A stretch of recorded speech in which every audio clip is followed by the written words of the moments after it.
Se pretende apoiar nosso canal e ajudar na geração contínua de conteúdo para você, é fácil. Basta visitar o link da lojinha na descrição sempre que precisar comprar algum produto. Com esse gesto simples, você estará oferecendo um apoio valioso. A nossa raiva, ela nasce das nossas expectativas. A gente fica muito irritado porque nós criamos expectativas em torno das realidades. E como a gente espera que seja assim, e geralmente a vida nos decepciona, porque as nossas expectativas são altas demais, então o nosso processo de ira, ele é sempre provocado por causa das expectativas excessivas que nós temos. O que é o excesso de expectativa? Muitas vezes a falta de simplicidade na vida, né, gente? Quando você percebe que a simplicidade é um caminho seguro, por quê? Ela lhe indica para aquilo que pode ser. Não significa que nós vamos viver sem sonhos, não. Mas a gente vai começar a ser um pouco mais realista com aquilo que a vida pode ser. Né? A gente não vai ficar projetando demais. Por que eu sinto muita raiva do outro? Porque eu espero do outro que ele seja aquilo que eu quero. Eu fico esperando uma resposta, eu quero que o outro seja como eu projetei. Muitas vezes me irrita. Eu quero a competência que o outro não tem. Então, a gente acaba projetando em cima do outro uma série de necessidades nossas que acabam prejudicando, né, e provocando dentro de nós a raiva. A raiva, a ira, é um processo muito perigoso porque nos emburrece. É um processo que nos retira da racionalidade. Pode observar, cada vez que a gente fica muito irritado, a gente perde a capacidade de ser racional. Você diz realmente o que você não queria dizer, você fala bobagem, você magoa, você machuca. Então, controlar a raiva é, primeiro, baixar um pouco as expectativas. A gente ser um pouquinho mais humilde, a gente ser um pouquinho mais simples. O mundo não tem que ser do jeito que eu quero. E quando a gente começa a modificar a relação com as pessoas, permitindo que elas sejam elas mesmas, sem as nossas projeções, quem sabe a gente começa a se irritar menos. Nós nos irritamos muito por causa do estilo de vida que nós temos. Eu me lembro quando eu era criança, né? As luzes da nossa casa apagavam mais cedo. Elas eram desligadas muito mais cedo. Então a gente dormia mais tempo. Você pode observar que as nossas cidades, as nossas casas são cada vez mais iluminadas. E nós, para dormir, nós precisamos produzir um hormônio, né? Que é provocado justamente pela ausência de luz. Então, se você está num lugar muito estimulado por luzes, é bem provável que você faça a produção desse hormônio de maneira tardia. A melatonina, né, ela faz a gente dormir, ela induz o processo do sono. É um calmante natural que o seu organismo produz, mas você tem que permitir a produção. Se você fica se estimulando demais, com muita televisão ligada, muita tela de computador, muita luz acesa dentro de casa, essa produção de melatonina ela é mais atrasada. Então ela vai ficando mais tardia. E aí você dorme menos. Quem dorme menos? Digamos que você só dorme 5, 6 horas por noite. Ao final de uma semana é bem provável que você esteja com uma irritabilidade muito maior. Então há todo um aspecto psicológico, que é essa projeção das expectativas sobre o outro. Eu quero que tudo seja perfeito, e na hora que eu vejo que não é perfeito, eu me irrito. Mas há também esse aspecto biológico. Nós estamos cada vez dormindo menos, a nossa irritação é cada vez maior, nós somos estimulados o tempo todo, a gente se cansa muito, a gente não dá ao corpo o devido descanso, naturalmente a gente prejudica a qualidade das nossas relações. Então, pensar na saúde e dormir um pouquinho mais cedo é você preparar o seu dia de amanhã. Então, quando você dorme mais cedo, de maneira disciplinada, e às vezes a gente fica à toa, não tem nada para fazer, fica lá. Tem gente que é assim, né? Fica estimulado o tempo todo. Não. Faça um momento de tranquilidade. Crie essa tranquilidade necessária. Aliás, uma das coisas que me ajudou muito depois que eu mudei do convento para minha casa agora é não ter mais o meu ambiente de trabalho onde eu durmo. Não pode. Tem que ser diferente. Você entra no seu quarto é para dormir. Aí liga a televisão e fica lá. Aquilo tudo estimula a você produzir de maneira mais tardia ainda essa melatonina, que é o que faz justamente você dormir. Ajuda no processo do relaxamento, da profundidade do sono, da qualidade do sono. Você descobrir que seguir Jesus é você dormir cedo, é você comer certo. Por que isso influencia no seu seguimento a Jesus? Porque quando você tem qualidade de vida, quando a sua vida é saudável, você fica melhor para o outro. Quando você tem disciplina, quando você come certo, você dorme certo, você fica melhor para lidar com o outro. Isso é biológico, é resultado, o corpo é programado. Dá a ele o estímulo e ele será estimulado para aquilo que você programou. Ele dará uma resposta a partir do que você programou. É muito interessante, por exemplo, quando você pega uma atividade física. No início você aguenta andar 5 minutos na esteira. Se você é disciplinado nos 5 minutos, aquilo vai aumentando para 10, aquilo vai aumentando para 15, daqui a pouco você está correndo 1 hora e não há cansaço mais em você. Porque você estimulou o corpo a lhe dar uma resposta que você antes não tinha condições. Então a vida é assim, ela é toda alinhavada. Eu estou irritado. É muito fácil dizer isso. E é muito fácil a gente se justificar. Machuquei o outro, porque eu estava irritado. Me desculpa, não. Qual é a causa da sua irritação? Está vendo que existe uma causa que antecede essa resposta simples, muito fácil? Vamos parar de dar resposta muito simples. Estou irritado demais, mas por que está irritado? Dá uma olhada na sua vida. Começa a perceber se o seu jeito de viver está favorecendo ou não o processo dessa ira, dessa irritação. E o Chalita já falava, de maneira muito interessante. A raiva nos deixa burros. Quando você está com raiva, você perde tudo. Você realmente perde as estribeiras, você fica ignorante. Não é por aí. Quando a gente está, eu por exemplo, às vezes entro num processo de trabalho, eu faço de tudo para ir dormir o quanto antes. Terminou o evento, eu preciso dormir. Porque no outro dia eu tenho que enfrentar outro evento. Quando eu me disciplino para fazer as coisas, eu dou conta de fazer os 11 dias de evento. Se eu não tenho disciplina nesse processo, se eu fico até muito tarde, jantando e conversando, batendo papo, no outro dia eu não tenho qualidade para a minha evangelização. A vida é assim. Ou a gente se disciplina, ou daqui a pouco nós não estamos dando conta do que precisamos fazer. E essa disciplina, ela é tão necessária quanto a oração. É um conjunto, é alinhavado. O ser humano é um conjunto. Ele não pode ser analisado a partir de resposta muito simples. Então, se está muito irritado, procura descobrir o que você pode mudar na sua rotina. Toda vez que você passou pela experiência de esperar uma resposta, certamente o seu coração se encheu de ansiedade. É natural que quando a gente esteja esperando por alguma resposta, o nosso coração viva aquele processo de contradição. Estranho, né? Um processo estranho. Porque na contradição a gente esquece o que a gente é, a gente esquece o que a gente pode, e a gente acaba ficando na mão do outro. Esperar uma resposta do outro é muitas vezes a gente se colocar na mão do outro. É a gente depender do outro. É como você que fez uma entrevista para um trabalho que você muito precisa. Você fica na mão daquele que trabalha lá no departamento de pessoal da empresa e você acaba dependendo daquilo que ele achou sobre você. E é neste momento que entra a contradição dentro do nosso coração.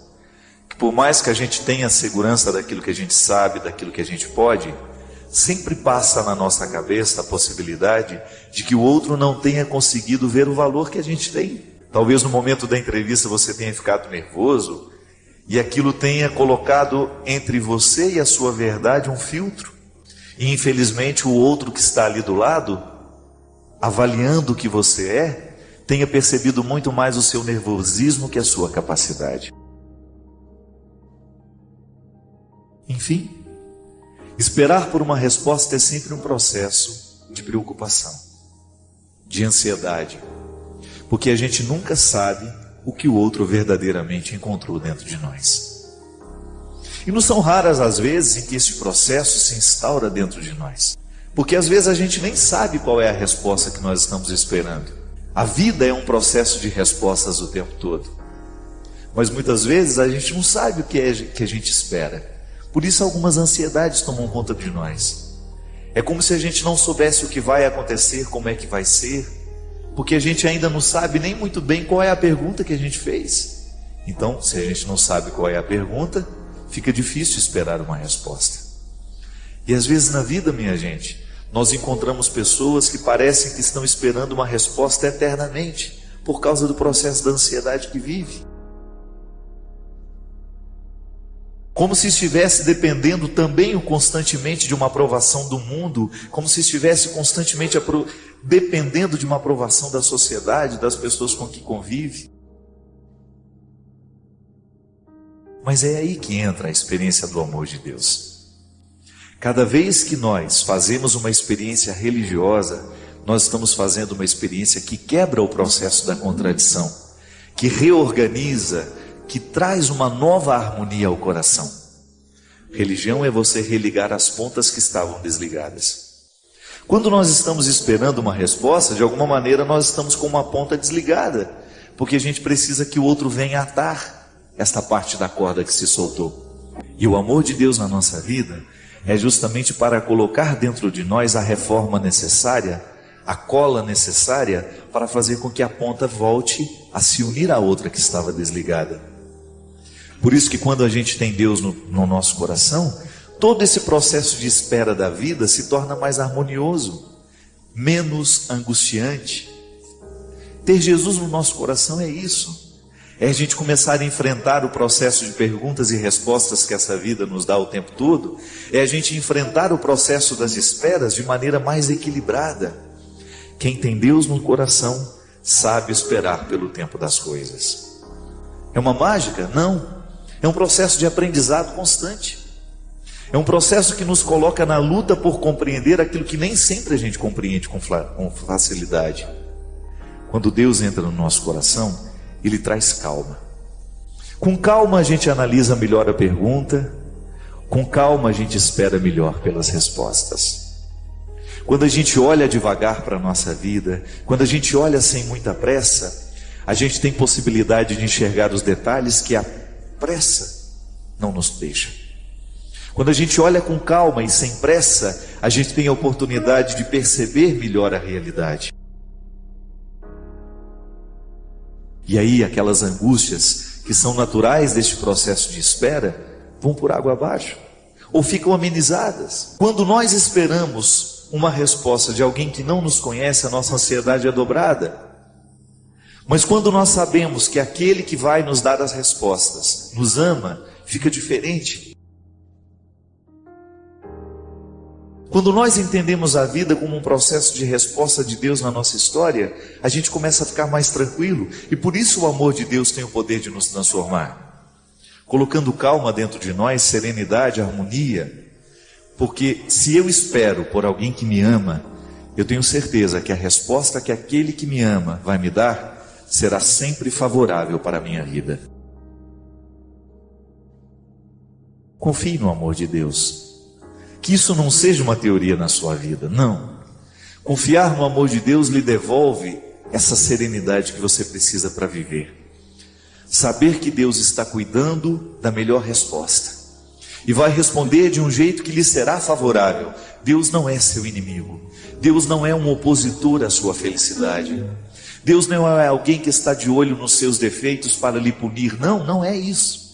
Deus não está muito interessado naquilo que você fez de errado, porque isso que você fez de errado só pode ter valor se você usar a seu favor.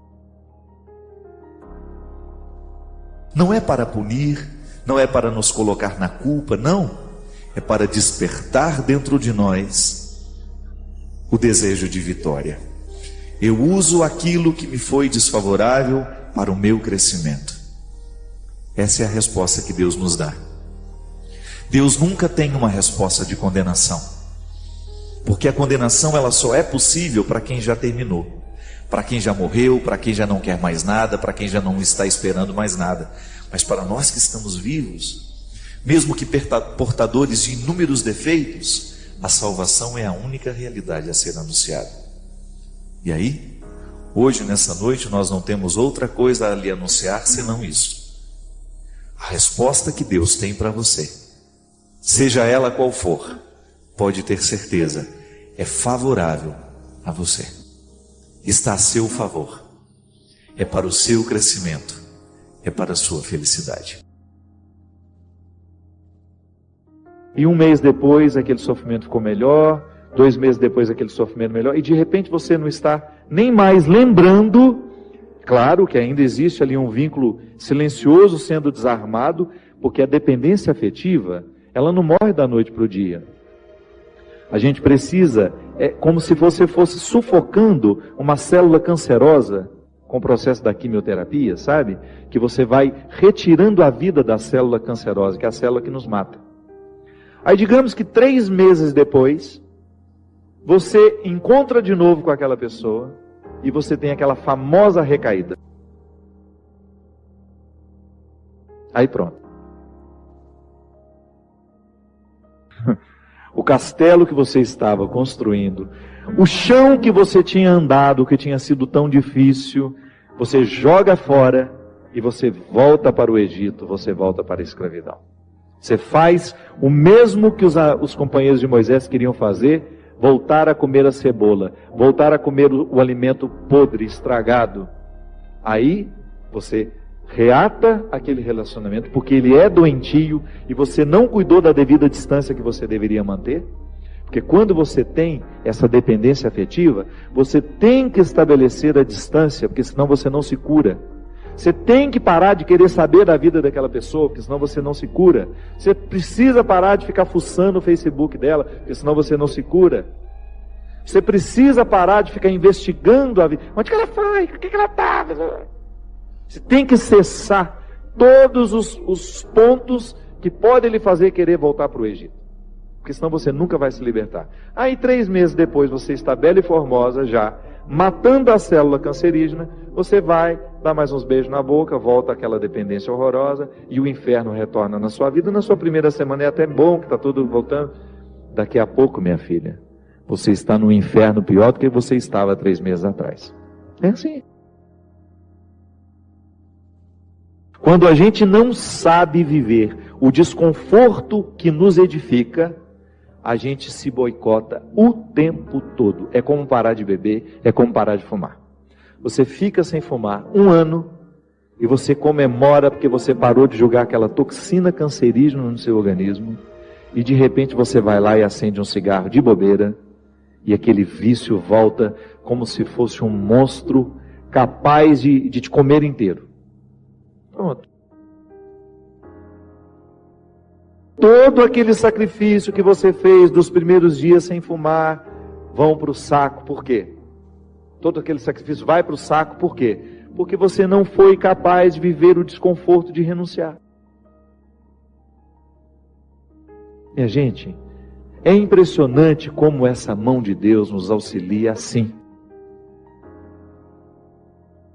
Nos fazendo conscientes do que nós precisamos romper na nossa vida. São situações que a gente precisa estabelecer limites para elas, porque senão a gente não vai ser curado nunca. A gente vai ficar eternamente doente na fila dos necessitados, chorando e mendigando um pãozinho de bondade do outro, um pãozinho de afeto do outro. Pelo amor de Deus, nós não fomos feitos para isso. Nós não fomos feitos para ficar arrastando dependentes afetivamente dos outros. A gente foi feito para amar. E o amor só tem sentido na nossa vida se for para nos edificar, se for para nos ajudar a atravessar o desconforto do deserto. Caso contrário, ele não faz sentido. Esse pseudo-amor, esse falso amor que às vezes a gente diz sentir um pelo outro, que não nos ajuda nos desconfortos do deserto. Eu preciso viver os meus desertos, você precisa viver os seus. E os verdadeiros amigos são aqueles que reconhecem os desertos que o outro precisa passar e fala, isso mesmo. Vamos passar por esse deserto porque você precisa dele. Agora, a Poliana, ela quer aquela vida feliz, ordenada. Lembra daquela personagem? A Poliana, onde tudo era o jogo do contente, né? Para com isso.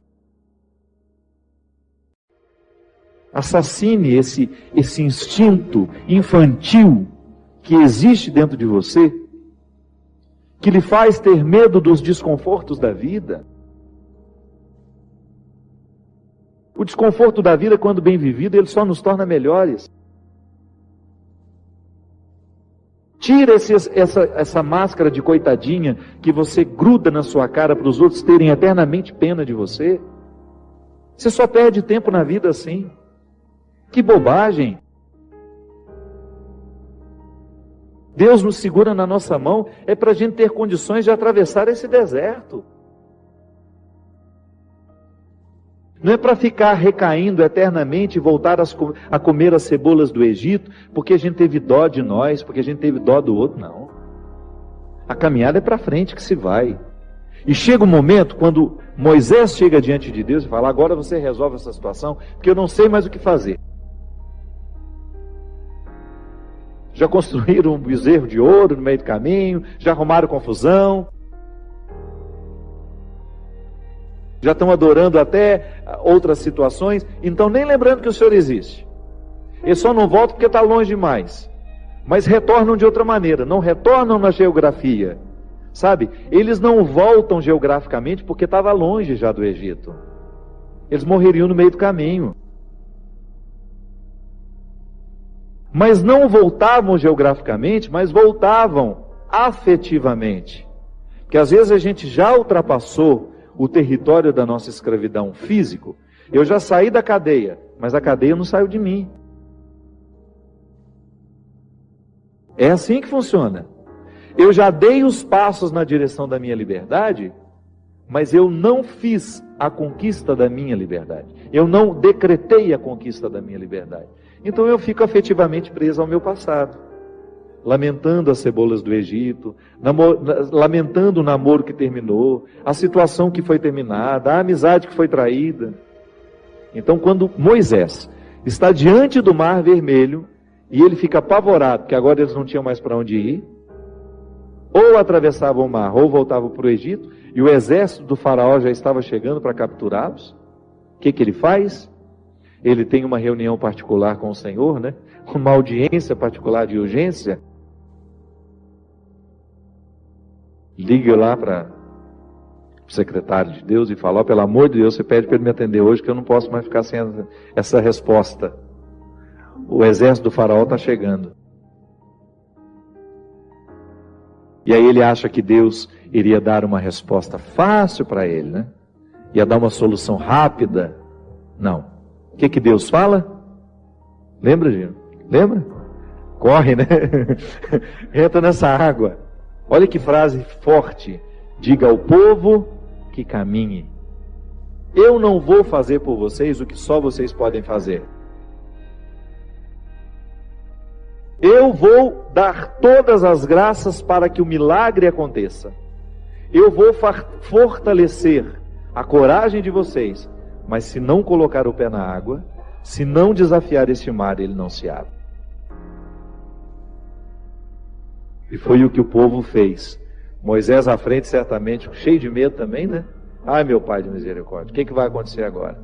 Quando ele começou a entrar, a colocar os pés na água, Deus faz a sua parte. Minha gente, a nós nem importa se isso aconteceu dessa maneira mesmo. A nós interessa é o fato de que Deus faz diariamente isso na nossa vida.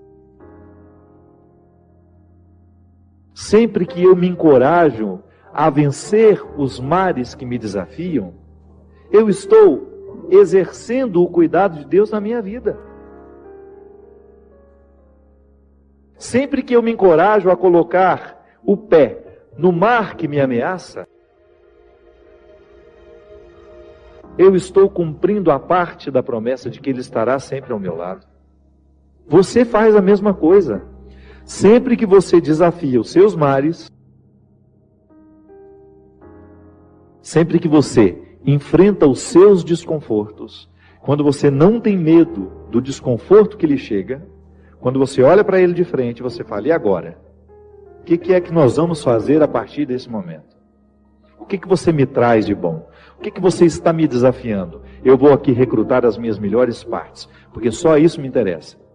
Se o desconforto me chega, eu preciso atravessar esse deserto para saber, para poder alcançar essa parte da terra prometida que me espera.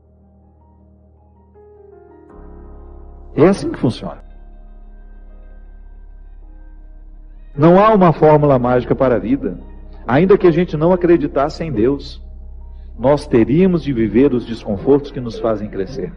Ainda quem não crê em Deus precisa enfrentar os desconfortos de sua história, de sua existência. Agora é claro que quando a gente acredita em Deus, quando nós acreditamos de que existe alguém superior a nós, nos capacitando para a gente fazer a travessia, um conforto a mais nos é oferecido. Por isso, baseados na experiência deste conforto que eu já fiz, que você já fez, em muitos momentos, quando essa mão de Deus cuidou de nós, é que a gente dá continuidade ao processo de caminhada, de enfrentamento. É enfrentamento, a palavra é essa. Se a gente não vive os enfrentamentos diários dos nossos desertos, dos nossos conflitos, dos nossos medos, a gente nunca vai chegar ao conhecimento da terra que Ele nos preparou. Nós vamos para um rápido intervalo. Daqui a pouco a gente volta, já já.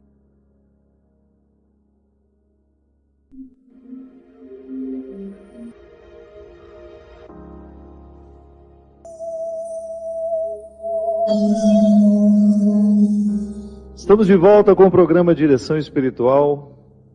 Boa noite, Christian. Tudo certíssimo por aí? Eu te cumprimentei hoje, não? Acho que nós gravamos aqui antes, eu não sei o que eu fiz. É que eu estou velho, ele está sonolento. Se você observar o Christian hoje, inclusive eu vou pedir até que você focalize ele um pouco mais, ele está mais sonolento que o normal hoje. Está quase dormindo. Ele falou que os pernilongos na casa dele já se acostumaram com aquele líquidozinho que a gente põe para queimar, para espantar. Olha só que interessante. Eu não sabia nem que eu ia falar. Quando eu comecei a cantar a música, eu ia falar da proteção de Deus na nossa vida, mas não sabia que iria desembocar nesse discurso todo da proteção que desprotege, do desconforto da estrada, do deserto, como algo essencial à vida humana, irrenunciável, e que nenhuma visão ingênua religiosa pode nos impedir de compreender a vida assim, né? A dificuldade como um processo natural na nossa vida. E aí, olha o texto que eu tinha preparado para hoje, que está em Mateus 10, versículo 34. Não penseis que eu vim trazer paz à terra. Não vim trazer paz, mas sim a espada. De fato, eu vim pôr uma oposição entre o filho e seu pai, a filha e sua mãe, a nora e sua sogra, de maneira especial. Existem pessoas que precisam romper com namoros que são terríveis, desastrosos. Aquela pessoa só faz mal a você, você sabe disso, mas você tem um vínculo com ela, você tem necessidade afetiva, você não consegue romper aquele namoro. Então, você, de repente, você se encoraja, você fica com tudo claro diante de você, essa pessoa não me faz bem, eu não posso me casar com essa pessoa, porque se no tempo do namoro já está assim, imagina na época do meu casamento, depois no meu tempo de casado, vai virar um inferno pior ainda do que já é. Aí você se encoraja, motivado por pessoas que estão ao seu lado, a romper. Aí é terrível no dia que você rompe. O sofrimento é cruel dentro de você. Parece que você nunca mais vai se recuperar, que você só pensa naquela pessoa. Por quê? Porque apesar dela te fazer tão mal, você tem um vínculo doentio com ela, de dependência afetiva. Você sabe que ela te faz mal, mas você não sabe viver sem ela. Aí você começa a dar passos. A primeira semana é horrível. Você sofre, você chora, você não pode ouvir a música, você não pode sentir o cheiro, você não pode ver aquele pedacinho de não sei o que ele esqueceu lá na sua casa, que tudo aquilo é terrível. Mas de repente você começa a dar passos de libertação. É como se você estivesse andando na direção de uma terra que só vai te fazer bem. E um mês depois aquele sofrimento ficou melhor, 2 meses depois aquele sofrimento melhor, e de repente você não está nem mais lembrando. Claro que ainda existe ali um vínculo silencioso sendo desarmado, porque a dependência afetiva, ela não morre da noite para o dia. A gente precisa, é como se você fosse sufocando uma célula cancerosa com o processo da quimioterapia, sabe? Que você vai retirando a vida da célula cancerosa, que é a célula que nos mata. Aí digamos que 3 meses depois, você encontra de novo com aquela pessoa e você tem aquela famosa recaída. Aí pronto. O castelo que você estava construindo, o chão que você tinha andado, que tinha sido tão difícil, você joga fora e você volta para o Egito, você volta para a escravidão. Você faz o mesmo que os companheiros de Moisés queriam fazer, voltar a comer a cebola, voltar a comer o alimento podre, estragado. Aí você reata aquele relacionamento, porque ele é doentio e você não cuidou da devida distância que você deveria manter. Porque quando você tem essa dependência afetiva, você tem que estabelecer a distância, porque senão você não se cura. Você tem que parar de querer saber da vida daquela pessoa, porque senão você não se cura. Você precisa parar de ficar fuçando o Facebook dela, porque senão você não se cura. Você precisa parar de ficar investigando a vida. Onde que ela foi? O que ela está? Você tem que cessar todos os pontos que podem lhe fazer querer voltar para o Egito. Porque senão você nunca vai se libertar. Aí 3 meses depois você está bela e formosa já, matando a célula cancerígena, você vai, dá mais uns beijos na boca, volta àquela dependência horrorosa e o inferno retorna na sua vida. Na sua primeira semana é até bom que está tudo voltando. Daqui a pouco, minha filha, você está num inferno pior do que você estava 3 meses atrás. É assim. Quando a gente não sabe viver o desconforto que nos edifica, a gente se boicota o tempo todo. É como parar de beber, é como parar de fumar. Você fica sem fumar 1 ano e você comemora porque você parou de jogar aquela toxina cancerígena no seu organismo. E de repente você vai lá e acende um cigarro de bobeira e aquele vício volta como se fosse um monstro capaz de te comer inteiro. Pronto. Todo aquele sacrifício que você fez dos primeiros dias sem fumar vão para o saco. Por quê? Todo aquele sacrifício vai para o saco. Por quê? Porque você não foi capaz de viver o desconforto de renunciar. Minha gente, é impressionante como essa mão de Deus nos auxilia assim. Nos fazendo conscientes do que nós precisamos romper na nossa vida. São situações que a gente precisa estabelecer limites para elas, porque senão a gente não vai ser curado nunca. A gente vai ficar eternamente doente na fila dos necessitados, chorando e mendigando um pãozinho de bondade do outro, um pãozinho de afeto do outro. Pelo amor de Deus, nós não fomos feitos para isso. Nós não fomos feitos para ficar arrastando dependentes afetivamente dos outros. A gente foi feito para amar.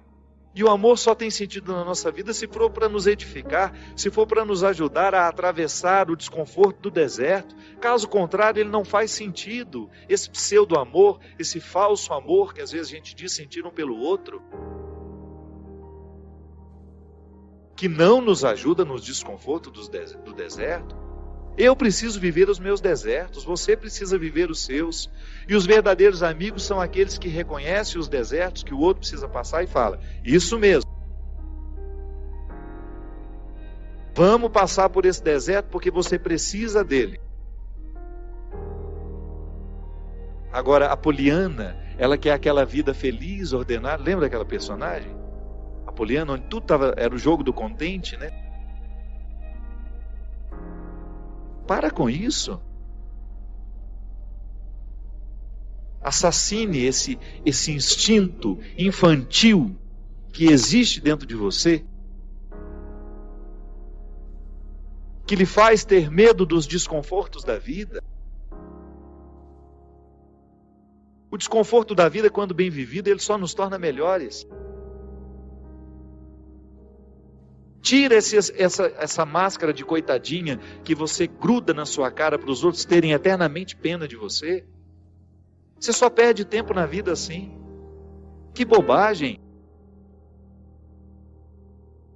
Deus nos segura na nossa mão é para a gente ter condições de atravessar esse deserto.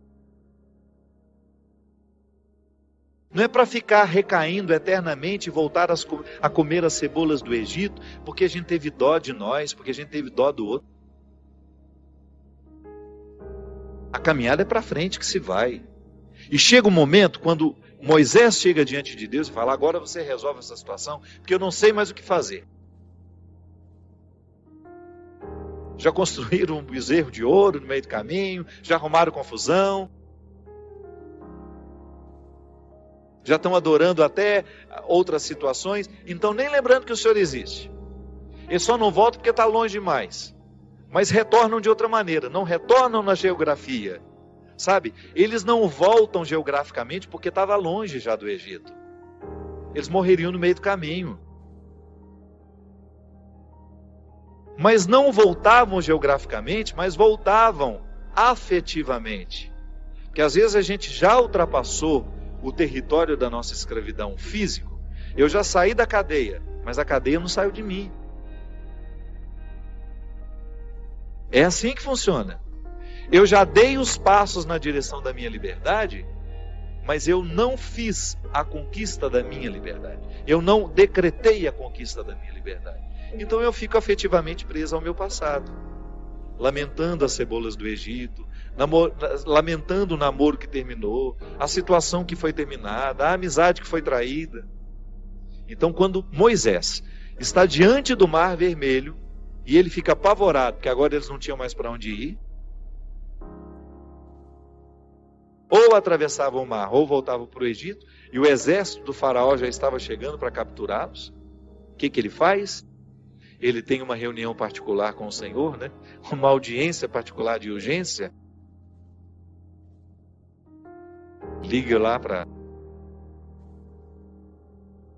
o secretário de Deus e fala: pelo amor de Deus, você pede para ele me atender hoje, que eu não posso mais ficar sem essa resposta. O exército do faraó está chegando. E aí ele acha que Deus iria dar uma resposta fácil para ele, né? Ia dar uma solução rápida. Não. O que Deus fala? Lembra, Gino? Lembra? Corre, né? Entra nessa água. Olha que frase forte. Diga ao povo que caminhe. Eu não vou fazer por vocês o que só vocês podem fazer. Eu vou dar todas as graças para que o milagre aconteça. Eu vou fortalecer a coragem de vocês, mas se não colocar o pé na água, se não desafiar este mar, ele não se abre.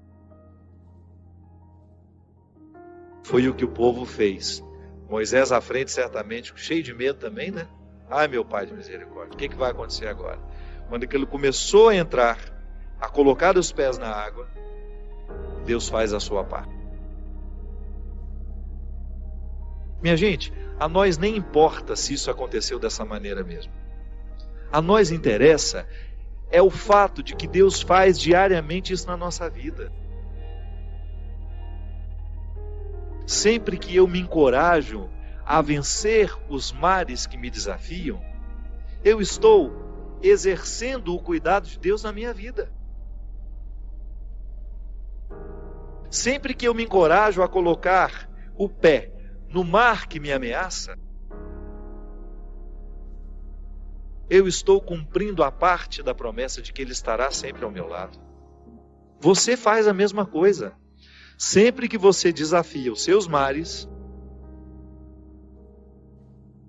sempre que você enfrenta os seus desconfortos, quando você não tem medo do desconforto que lhe chega, quando você olha para ele de frente, você fala: e agora? O que é que nós vamos fazer a partir desse momento? O que você me traz de bom?